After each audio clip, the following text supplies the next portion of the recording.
Good morning, ladies and gentlemen. I'm Kevin Chilton, Explorer Chair of Space Warfighting Studies at the Mitchell Institute Space Power Advantage Center of Excellence, or MySpace, and welcome to our Schriever Spacepower Forum series. We're so pleased to have with us today Maj Gen Shawn N, the Commander of Space Training and Readiness Command, also known as STARCOM. As the STARCOM commander, Major General Bratton is responsible for preparing the U.S. Space Force and more than 6,000 Guardians to prevail in competition and conflict through innovation, education, training, doctrine, and test activities. And he does this during a period of an increasingly threatened space domain, rapidly modernizing peer adversaries, economic uncertainty, and new realities about both the vulnerabilities and opportunities involving the domain of space.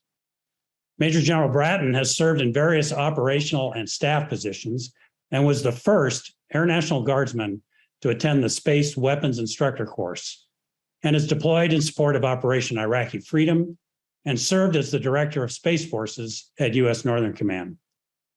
Prior to becoming the commander, he served as the Space Training and Readiness Task Force lead. Welcome, Shawn. It's so good to have you with us here this morning. It's a great opportunity for us to pick your brain and for the entire community that's logged in here to understand the progress you've made over the last year and some of the challenges you face. I'd like to kick things off by just giving you an opportunity to tell us a little bit about how you'd like to proceed today.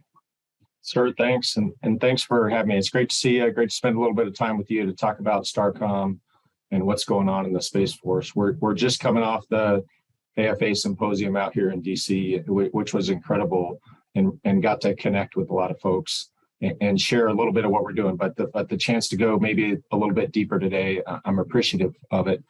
I'll tell you, I'd like to start with a story. Something happened recently that's, I think, a pretty incredible story that talks about maybe one of the Space Force's core values. And so, we have all these new organizations that have come into the Space Force, and some are standing up from scratch, of course, and some have come over from the Air Force, and they bring with them sort of the lineage and heraldry that comes with the Air Force units or any military unit.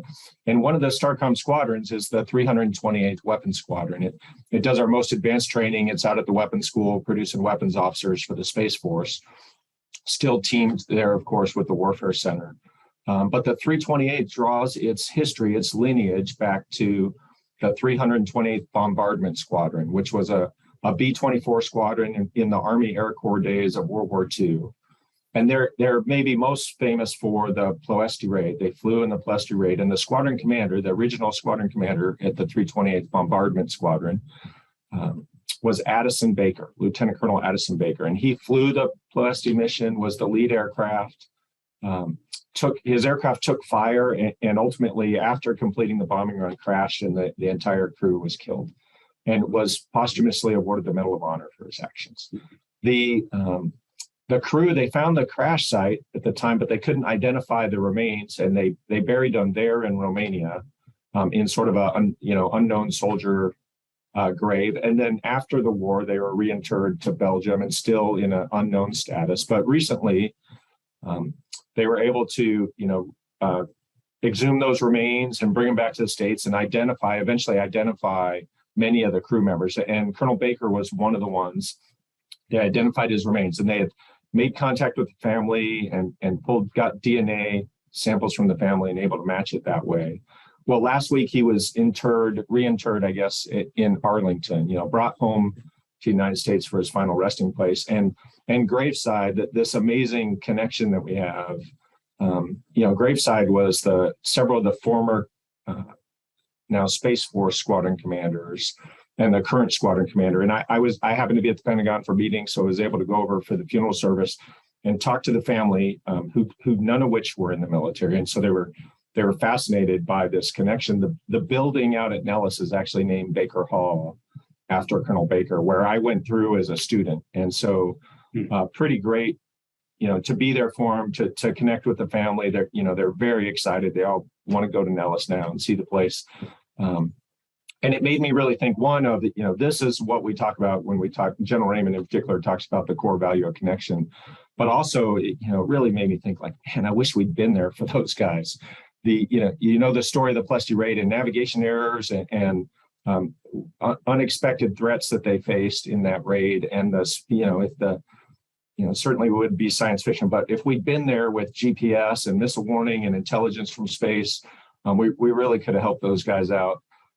And so I wanted to tell the story, one, because I think it's fascinating that, Army Air Corps, all the way to the newest service, the Space Force, we still have that connection.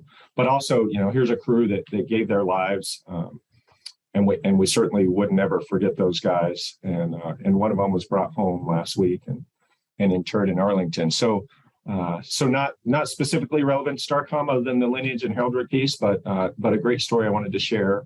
I'll talk just for a minute, and I think we'll get much more into it as we go through the hour here on STARCOM and what we've done. So I think probably everyone knows STARCOM is one of the 3 field commands in the Space Force. Space Operations Command and Space Systems Command are the other 2. And STARCOM is responsible for training and doctrine and education and test. We do a lot of that in partnership with the Air Force, of course, but we hold the reins for the Space Force on those areas. And our first year is, we stood up from scratch. There was not a previous command that had all these responsibilities. And so we're building from scratch, hiring staff, bringing military members in, going through the basing process for the headquarters and several of the deltas. But at the same time, we're producing Guardians. We established a presence down at basic training, and I'll talk a little more about that, I think. We're doing advanced training exercise, Space Flag, and our new exercise series. We're building towards a Schriever war game. We're publishing Doctrine. And so there's a lot of activity, both that we did in year 1 and then really where we're going to year 2. So I really look forward to talking to you, sir, about it. Thanks, Shawn. Yeah, it's hard to believe. We first chatted about a year ago, and the command had only stood up in August of last year. So, you're a year and a month into this command. And I know when new commands stand up, it's often they issue you a desk, a phone, and a flag, and you're the only person in it and say, get going. So it's going to be exciting to hear about the progress you've made. I'm so glad you brought up Ploesti and your musings or your thoughts about how different that could have been. It reminds me of how important it is that we don't put our airmen, our soldiers, sailors, and Marines in that environment again by not being able to maintain space superiority in a future conflict. Because that's what we'd go back to, right? It would be back to World War II warfighting if the Space Force isn't able to provide the GPS capabilities, the overhead reconnaissance, all the things, missile warning, the things that you've talked about, over the horizon communications. We'd be right back to Ploesti tactics and Ploesti-sized losses, which, we didn't plan on space being militarized. I think military leaders always anticipated it would happen, but it wasn't the United States that led in that area. It was our adversaries, China and Russia. And now it's clear that they are fielding capabilities and people to attempt to control the ultimate high ground. And our space forces in the past, before this change, mostly provided critical capabilities like the one we just discussed to support the other warfighting domains, air, land, and sea. But now they'll certainly need to do that going forward. But now they must develop warfighting skills and a warfighting ethos to fight and win in space, to deter conflict first, and if necessary, conduct offensive and defensive operations in the domain to gain and maintain superiority. So we don't have to fight like World War II. Can you talk a little bit about, because that's a change, that's a significant cultural change. Can you talk about the challenge of building a unique Space Force culture and a warfighting ethos, and how you're working that? Yes, sir. No, I think you're right. I think, in the time that I grew up as a space operator, we really were focused on integration, getting out from behind the green door, integrating space capabilities into air, land, and sea domains, and enhancing the success of those operators in their respective domains. And so, we worked hard on the AOC construct, integrating in there. And that was the warfighting aspect of it, was get the capabilities, into the cockpit, into the tank, onto the ship. The adversary watched us do that, and we were incredibly successful at it. And the adversary watched us and realized, hey, we have to go after the United States' space capabilities. That's a way they've created a dependency there. And I think the adversary is trying to exploit that dependency, and so that really brings warfighting into the space domain.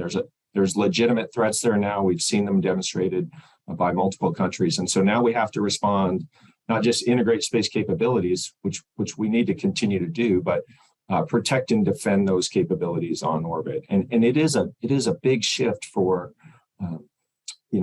for the forces that came over from the Air Force, as well as all the inter-service transfers coming in. We have to be prepared to fight in the domain, and we have to defend against these threats. And so that drives absolutely changes in doctrine and training and education. The doctrine piece is really maybe the toughest challenge. How do we fight in space? How do we think about that? Because we've never done it before. There's no lessons learned from a conflict yet, because fortunately we haven't had a single battle in space, but we have to be prepared for it. And so doctrine usually draws from experience, and we have an area where we have no actual experience, so we're really relying on war games and exercises, developing concepts that we can try out in those venues, and then roll into doctrine. And hopefully it'll stay that way, right? Hopefully we won't have the conflict in space. But in order to prepare the force, we have to think about these things and really develop it. So we have in STARCOM Delta 10, Jay Foma runs the show out there. They're working hard both on Schriever War Games to bring in allies and partners in this, but really that initial thinking on what is space superiority, how do we achieve it, and that drives a host of things and activities for STARCOM in aggressors and range activity and exercise programs. And so we're making that shift. We're certainly in the first year, we came out of the gate with some initial doctrine, but we're working right now really on the 3.0 series, command and control doctrine, as well as just overall, here's how we think we would fight in space. Just like the Air Force prepared me for years and years on how we gain and maintain air superiority. And I knew and learned at places like the Weapons School, here's where the fighters go, here's where we put electronic support. Tankers are out here, the bombers come in next. How to execute that battle. We're thinking through and learning how to do that in the space domain. Great, but also there's this, warfighting ethos we talked about, so the Marines are probably the best at this. They when you go to Paris Island or down to off San Diego, when you come out of their training. I don't know if you may not have the tattoo on your arm, but you got the tattoo on your heart about being a Marine for life. Yes, sir.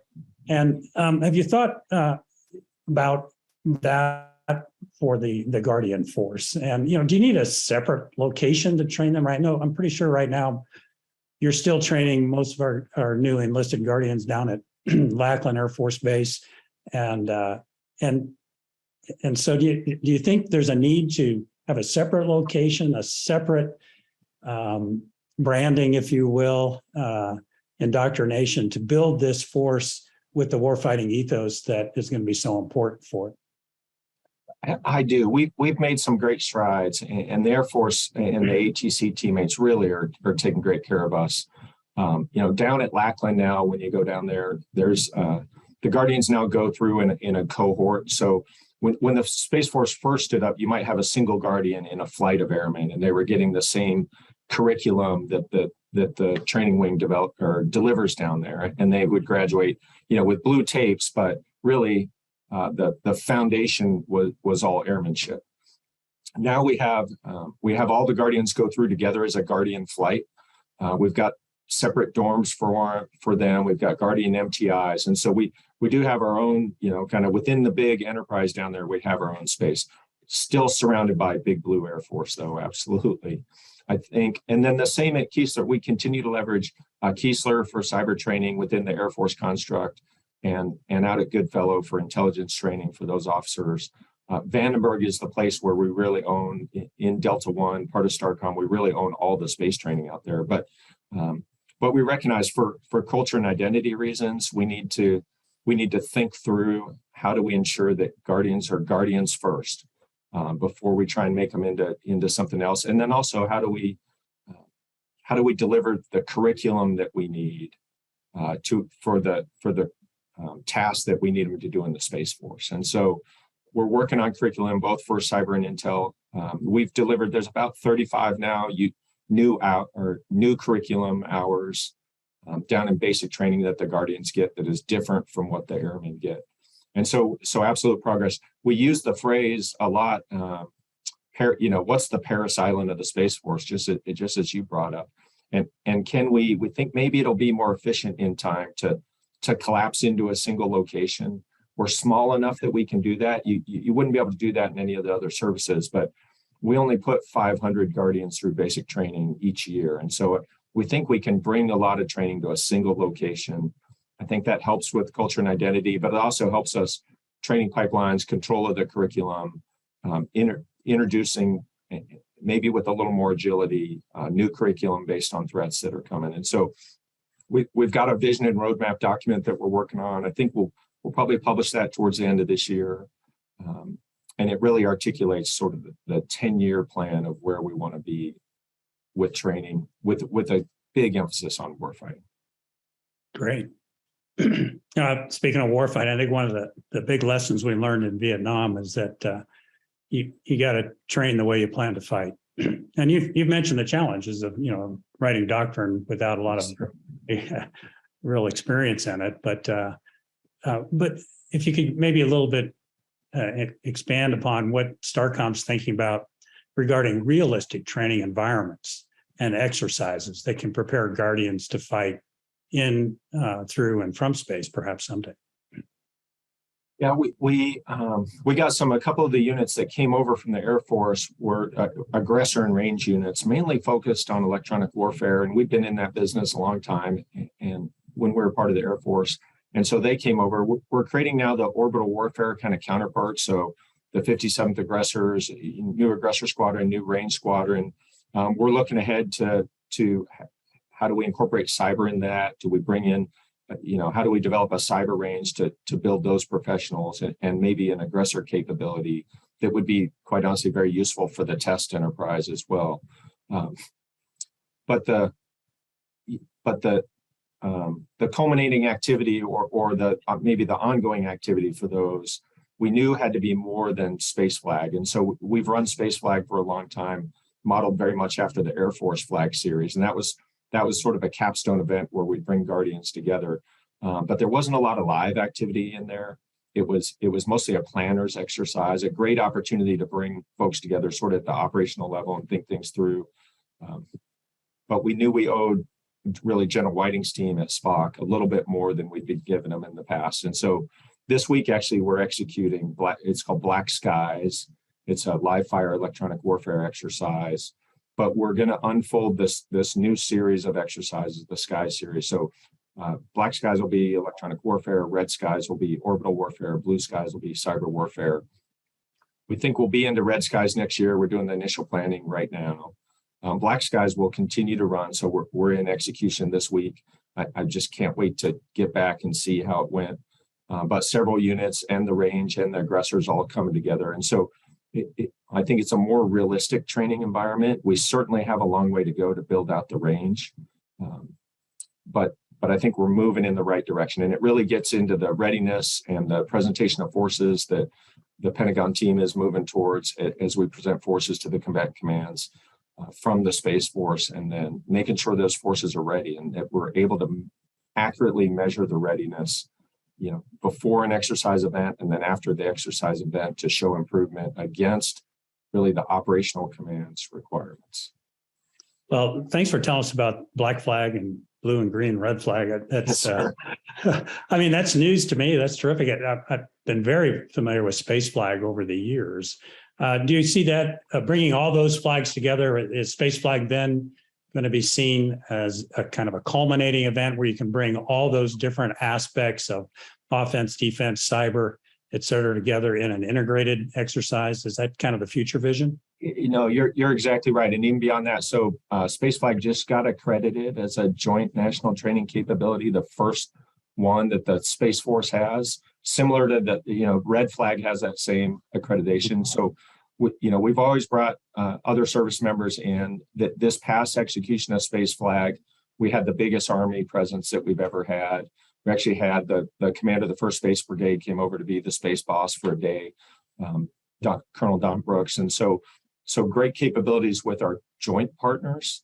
And we absolutely need to continue that. But also in December will be the coalition space flag. So we're bringing in the allies as well. And I think space flag will serve that broader community and be exactly as you talked about, the place to integrate orbital warfare, electronic warfare, intelligence, cyber. The Sky series will, I think, be more focused on the increasing readiness of the operational force, making sure we have the metrics to measure that, and then delivering against their training objectives for crew member certification and mission essential task certification. And so we're continuing to build out our thinking on the Sky series. At the same time, we'll continue to execute Space Flag. Okay. Terrific. And, you've talked about training ranges already, and that was something we were always lacking in the past, was a place to, and we didn't have the need to, because really we hadn't declared space as a hostile environment years ago under Air Force Space Command, but now we know it is what it is. So it's wonderful to hear that you're looking at improved training ranges, aggressor cadres that can actually simulate or emulate adversary tactics, techniques, and procedures and capabilities to challenge your guardians in that environment. But space is a little bit unique in that at Red Flag you can bring in airplanes, and so how much are you going to depend on simulations, and how much? And are you envisioning having maybe dedicated satellites on orbit that you can train with and against? I think that I think that's a great question. Well, let's see. There's a bunch of acronyms here, so I'll spell them all out real quick so I don't trip over myself. But you'll hear General Saltzman, as the COO, talks a lot about operational test and training infrastructure, so OTTI.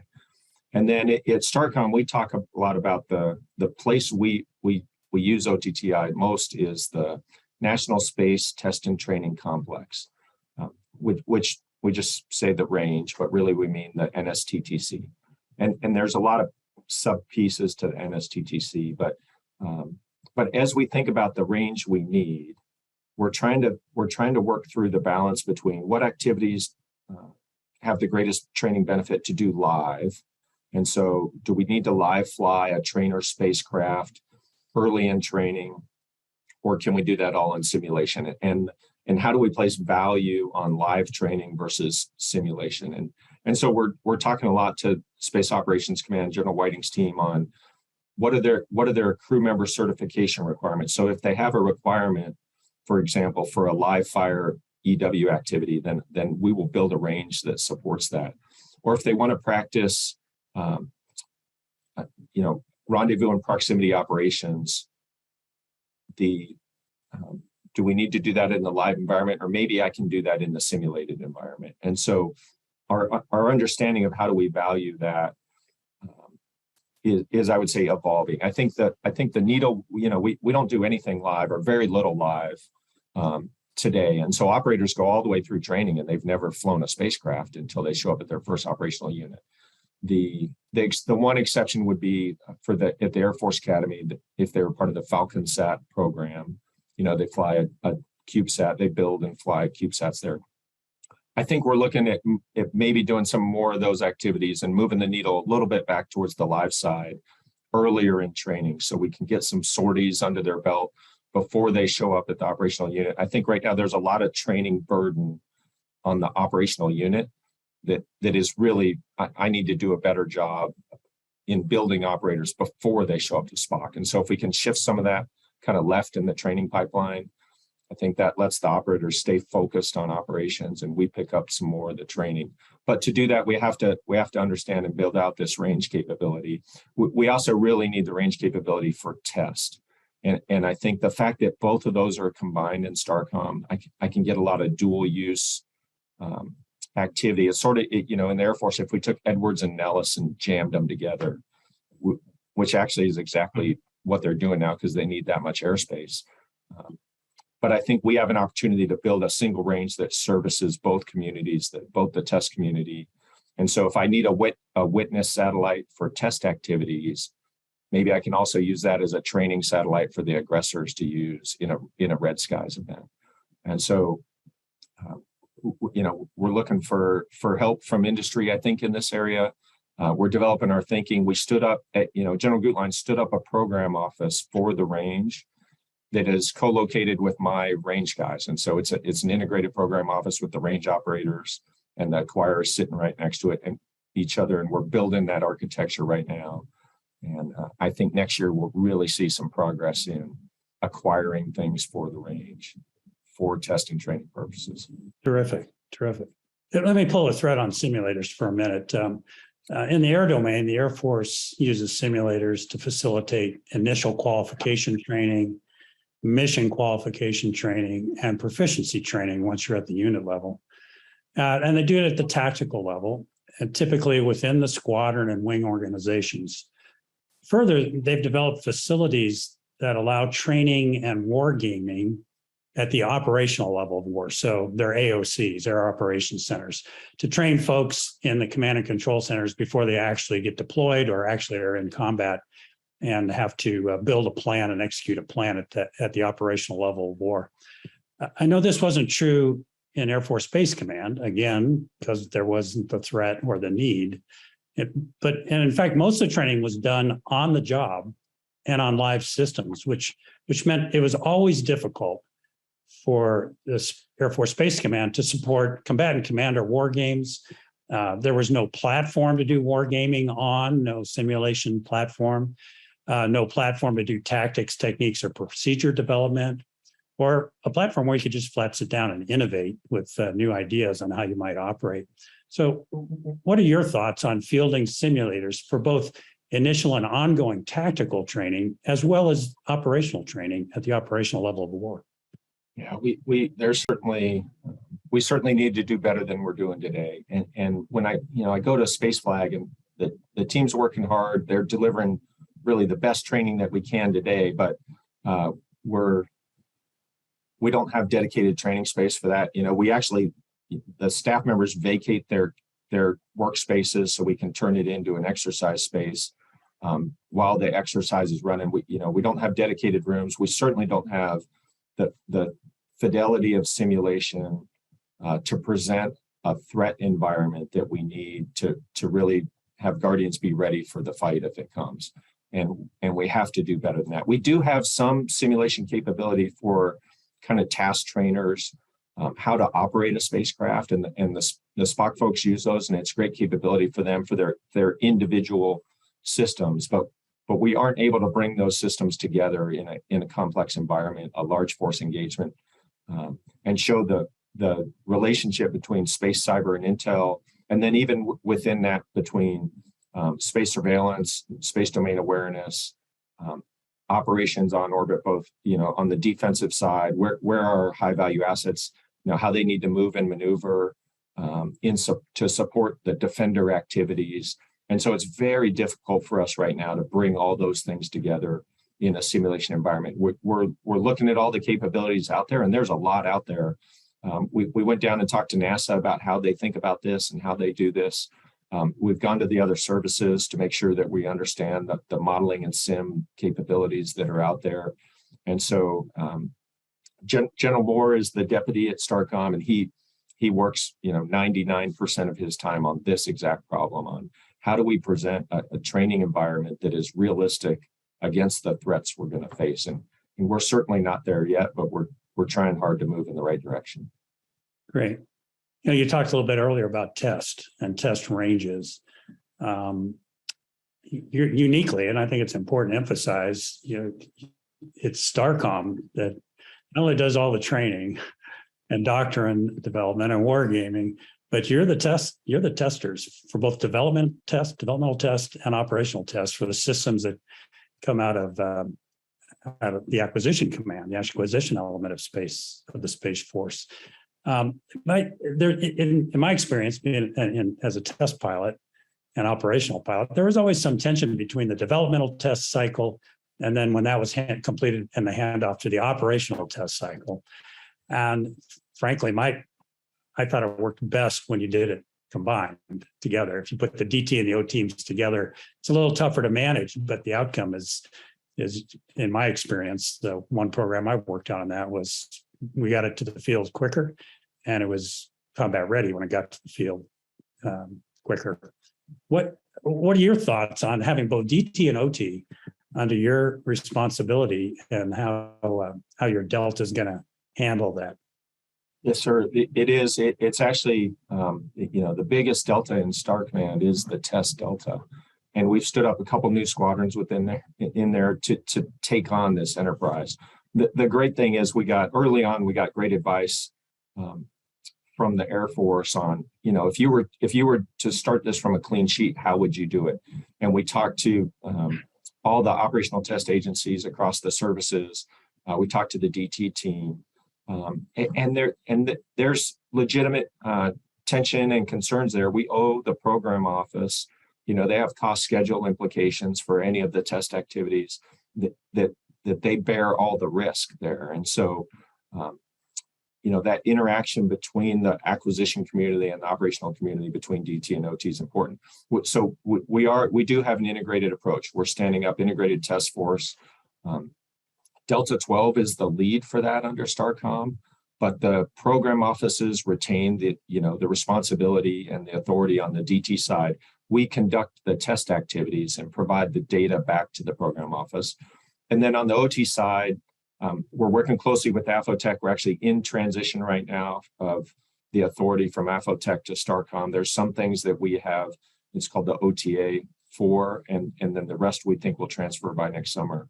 But the building of a professional test force that conducts integrated test activities that then sort of has two customers, the program office on the DT side for General Gutlein's team, the STARCOM commander and STARCOM staff on the OT side. And of course, ultimately, DOT&E is very involved in all of this, is where we're headed. We think it'll be faster because I can conduct fewer test activities and use the data in some cases, for both tests, depending on the circumstances and requirements of the test. So we think it's a smaller test force. It'll go faster on the schedule side. And we're working hard to do this. I think a lot of people are watching closely to see, does it maintain the independence for both of those communities? Is it actually faster and more cost efficient? We absolutely think it will be. But now we got to prove it in execution. And Link Bonner's the commander out at Del 12. He's leading the team right now in the implementation of that. And we're getting great support from the program offices, quite honestly, as we move into this really new regime. Good. Have you had an opportunity to start to implement that with any programs that SCC is working on right now, or at least dip your toe into that? Yeah, we have the brand new program office for the range is absolutely integrated, but there's not a lot of test activity there right now. We've done in the SBIRS enterprise, we've sort of been doing this all along. We've been side by side with the OT and DT folks up at Buckley, and so now we're just bringing them a little more tightly together. And then Space Command and Control, SSC is working hard on delivery of some new capabilities, and we're really doing early operator involvement in those test activities under the label of the Integrated Task Force. And so those are two that right out the gate we're getting after. And then at the same time, Delta 12, like all of us, they're building new squadrons and going through basing activities.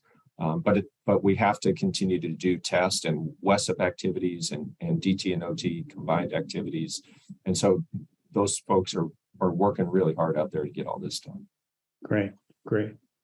You talked a little bit earlier about the difficulty of writing doctrine when you're just trying to imagine what the future might look like. There's no empirical data to really look at, or not as much as you'd like, for sure.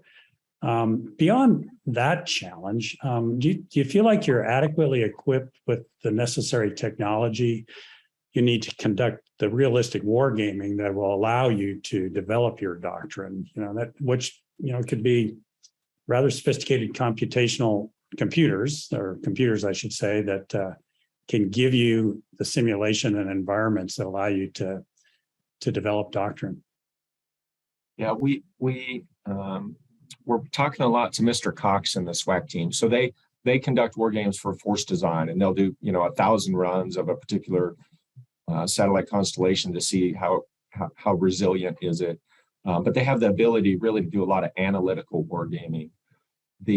And so I think there's some systems and some analysis, especially at the higher security levels, that we can leverage from SWAC and SSDP and bring over into STARCOM, which will help us with costs and experience and all those things. I think also the Schriever War Game series, and sir, you're familiar with that. It's been around a long time.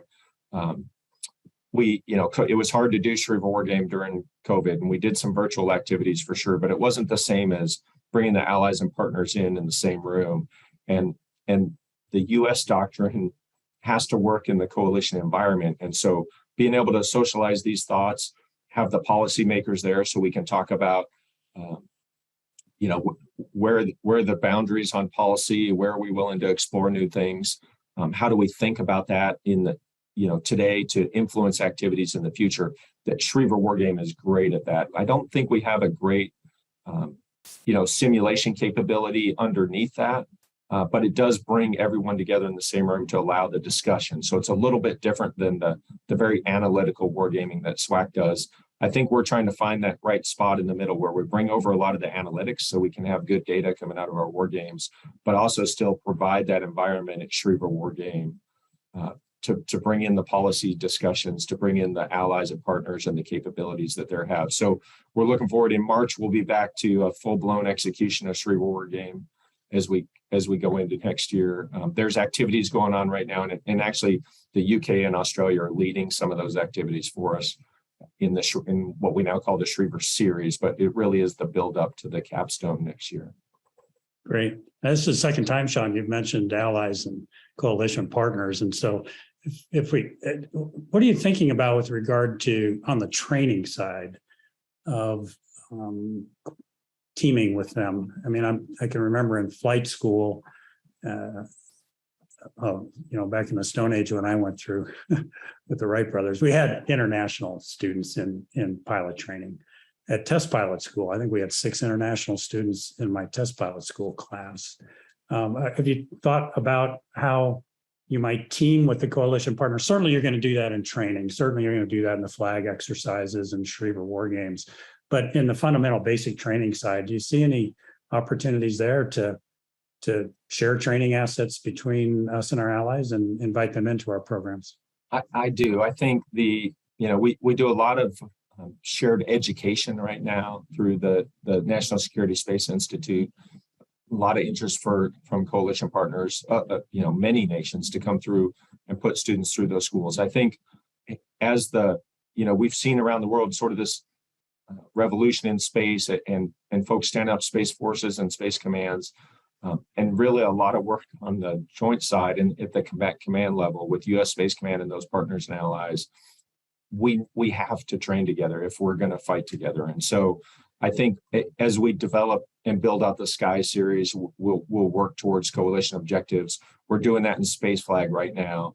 And then I think we're real interested in the capabilities, just like we fly together or operate together in land and sea domain, conducting live fly exercise activities on orbit or in conjunction with allies activities will be important, because that's how we're going to employ the force when the day comes. And so a lot of work to do there. We're trying to get out and talk to the allies, see what they're interested in doing, and put some kind of markers on the ground on here's what we want to do sort of beyond the classroom environment in live operations on orbit. Great. Let me shift to professional military education here, if I could. When the Space Force, I think when it was first established, I think the prevailing thought at the time was to just add space to the existing Air Force PME programs, whether it's SOS or Intermediate Service School, ACSC, Air War College.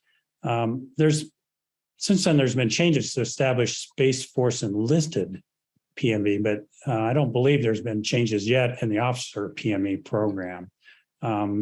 So correct me if I'm wrong on that, but in any case, what is your vision for professional military education going forward for the Space Force? Yeah, it's another area in year one. We have worked really hard on this, and we're just about at the finish line, I think. And so we did bring over, so the Vossler NCO Academy came over and is part of STARCOM under Delta 13. And they conduct, NCO and Senior NCO Academy. And it enables us to now introduce new curriculum. What does the Space Force need from these programs? And there's Guardian instructors there, and we're providing that. On the officer side, we've continued, the IDE SDE model. We still have to meet the joint requirements that the J7 puts out from the joint staff that all the services do. But General Raymond has said over and over, one of the things a service has to do is develop its own people, and education is part of that. And so I think we do need to separate and identify our own thing. I don't think we're going to stand up, Space University or anything like that. We're not going to build an institution, but we're looking at some maybe innovative ways to partner with someone that we can deliver the curriculum that our officers need in ID and SDE. Really emphasize the warfighting and joint aspect of that. When I went to War College, I went through Air War College correspondence and then went in residence to Navy. And there were things I learned there that really I wish I'd learned as a captain, that I could have used when I was deployed with the Joint Force in Iraq, and that I could have used at U.S. Space Command. And so I got them late. I got them late in my career. And I think we're really looking at how do we move some of those things earlier? How do we emphasize more on the joint warfighting piece, but also deliver the space warfighting curriculum that we need. It also allows, we have great teammates at AU, and they're taking great care of us, but they have to focus on the air domain. That's their responsibility to the airmen that go to those courses. As we work towards this, we'll of course continue to send people to Air War College and Navy War College and Army War College. We're required to do that as a service, just like we welcome them to our school when the day comes and we split off. And so I think we're getting close. We're talking to General Raymond a lot about it in these past few weeks, and hopefully we'll have an announcement soon on that. Terrific, thanks. Again, flashing back to a year ago when we first chatted, I think you had, I think it was in September, October. You'd only stood up the 1st of August. You had 50 people in the headquarters, and you were hoping to grow to about 250. And I think you had about 800 total in the command with the assets you had at Vandenberg, et cetera. But you were planning to grow that to about 1,500. Are those still kind of target numbers? And if so, how's it going? Those are still the targets, 254 for the headquarters, military and civilian, and then about 1,500 across the enterprise, not counting students. And it's going really well. So we, all the deltas in the headquarters stood up in those early months. And so we have the 5 subordinate deltas. And I think I've talked about all of them through the course of the discussion. We're working on the basing process right now. So we've conducted site surveys for the headquarters and several of the deltas over the summer, and that information is now up at the Pentagon. I'm hopeful, at the end, maybe by the end of the year, we'll get a decision, but we're standing by to, answer questions and continue to work that process with our teammates up there. We're hiring a lot, there's a lot of civilians. The Space Force is 50% civilian, and we're onboarding a lot of civilians. So a lot of opportunity out there for folks, and we need smart people. So let me know if you're looking, both at the headquarters and across the deltas. And then, we've really been lucky. We have the inter-service transfers coming into the service from the Army, Navy, and Marines. And STARCOM has really benefited from bringing some of those into leadership positions within STARCOM, as well as just, especially on the doctrine side, the development of our thinking of space warfighting, and be able to incorporate maritime thinking as we work through that, or ground combat thinking, and obviously airmanship. And so the inter-service transfers are really making us stronger. But we're probably a little over 1,000 folks in the total enterprise right now. We'll continue to build as those billets land across the next couple of years from the initial allocation that went to the Space Force. Of course, we're discovering things that we didn't think about a year ago that now we have to swing back and address. And so we're talking to the staff about, hey, we didn't realize the resources we need, maybe at basic training, for example. And so, but we're picking those things up, and it's really going forward. The training folks have moved out the fact that we're doing sort of an independent basic training within the Air Force's infrastructure down there was a huge milestone. The movement to the Sky series, only a year in, we're executing this new exercise. I'm just so proud of the training team to deliver that. And then, like I said, we're right about at the finish line with some PME thoughts. We did publish, the 5.0 doctrine, the 1.0 doctrine. We're working hard on 3.0, which is the heaviest lift for sure. So a lot done in the first year, while the force was, finding office space and furniture and GPC cards and all the things that you got to learn how to do to be an organization. So it's been an adventure this first year. I'm looking forward to see what the team is able to do in year 2. That's great, Shawn. You surely ought to be proud of the team and all the hard work and accomplishments to date. But as you kind of paint the picture, there's still a big hill to climb and a lot of work to done, a lot of support needed for the command from a fiscal perspective and to give you the opportunities to get the things you need to train folks. I just to be clear, I think a year ago, I think you told me that really only is a Delta 1 is out at Vandenberg. Was really the only Delta under STARCOM that had a permanent home identified. It's the 4 other Deltas right now that you have proposals in on where they would be located. Is that correct?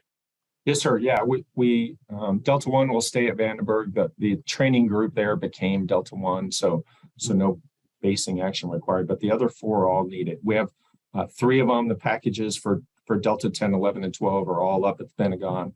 13 we're working on right now. And then, of course, the headquarters, it also has the basing package that's going through the process. Okay, thanks very much. Well, Shawn, what we like to do in Spacepower Forums is give our audience an opportunity to weigh in with some questions for you. And if that's okay with you, we'll transition to that. And my colleague Dan Rice is going to help us by looking at on this Zoom call and who has their hand up or what chats come in to ask you questions. So Dan, if you'd come up, I'd appreciate it if you'd take over the Q&A section of this Spacepower Forum, please. Absolutely, sir. So for our audience that's listening in, if you do have a question that you would like to ask live, I would ask that you please use the raise hand function. I'll call your name. Then you can ask your question to one of our guests.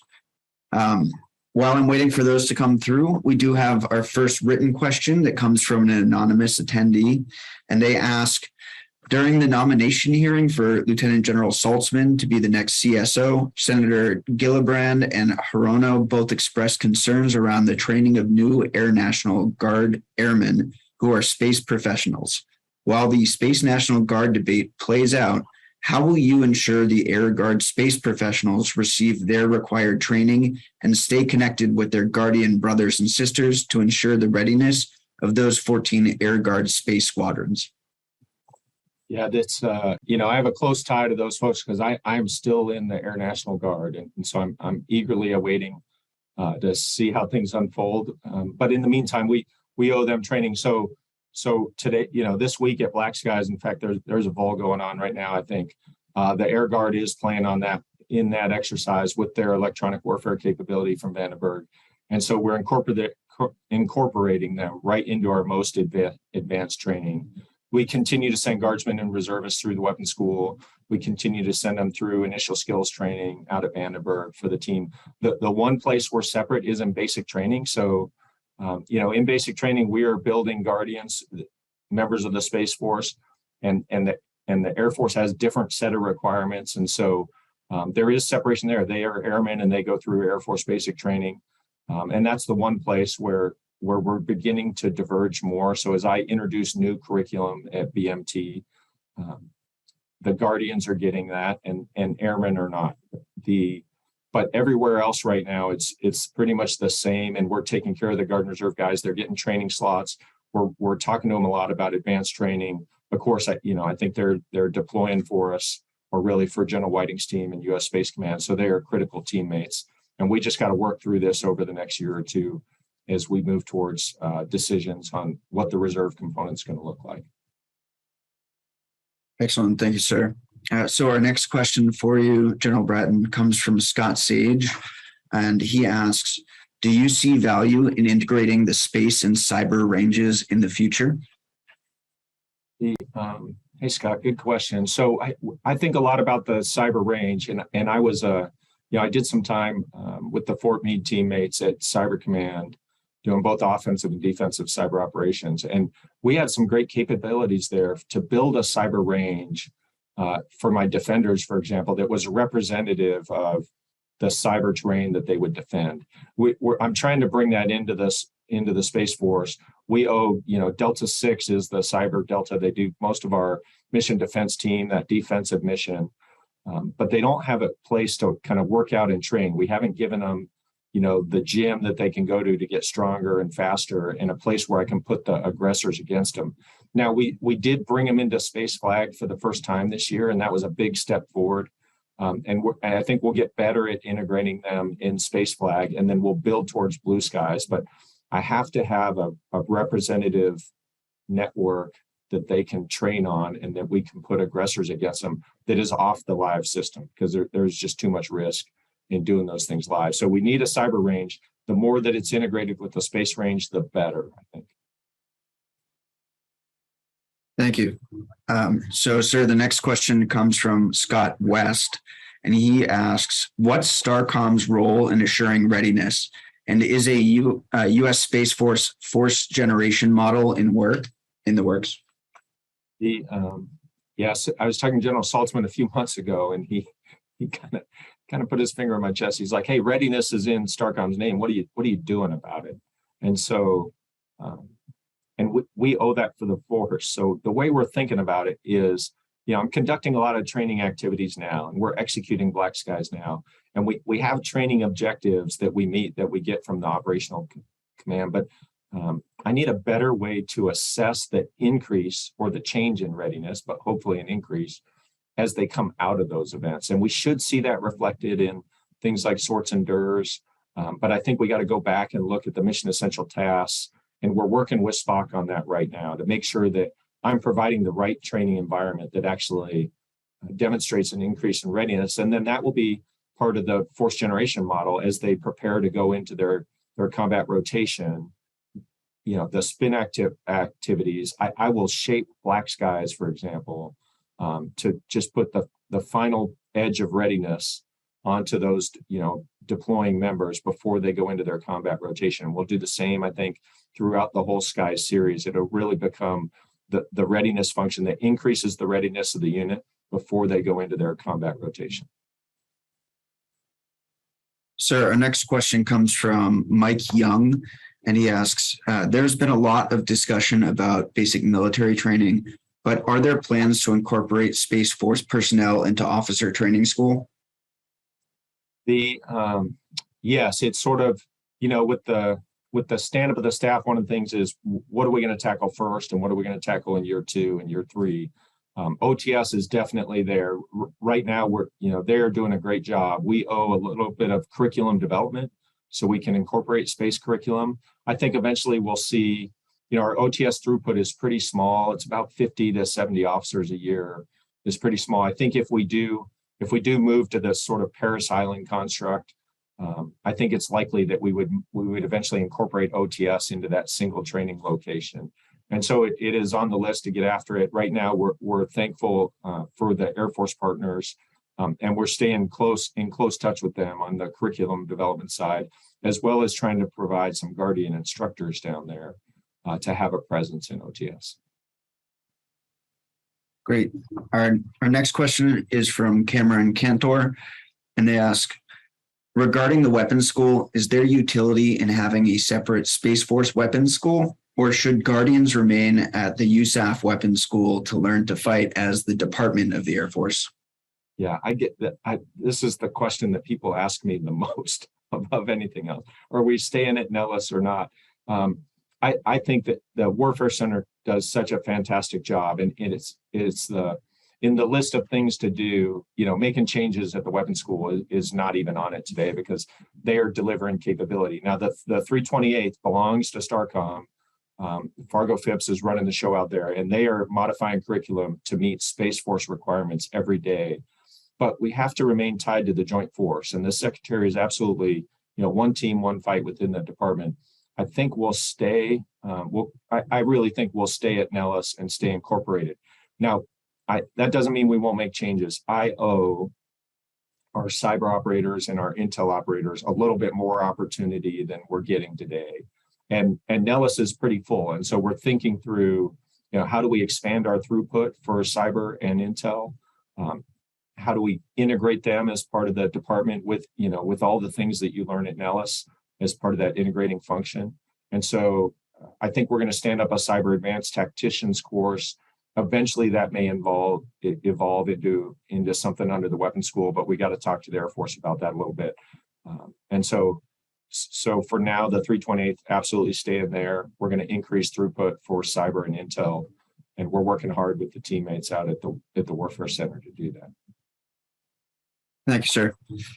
Our next question comes from another anonymous attendee, and they ask, eventually, what's the vision for the link between analytical wargaming at SWAC and what goes on in other parts of STARCOM?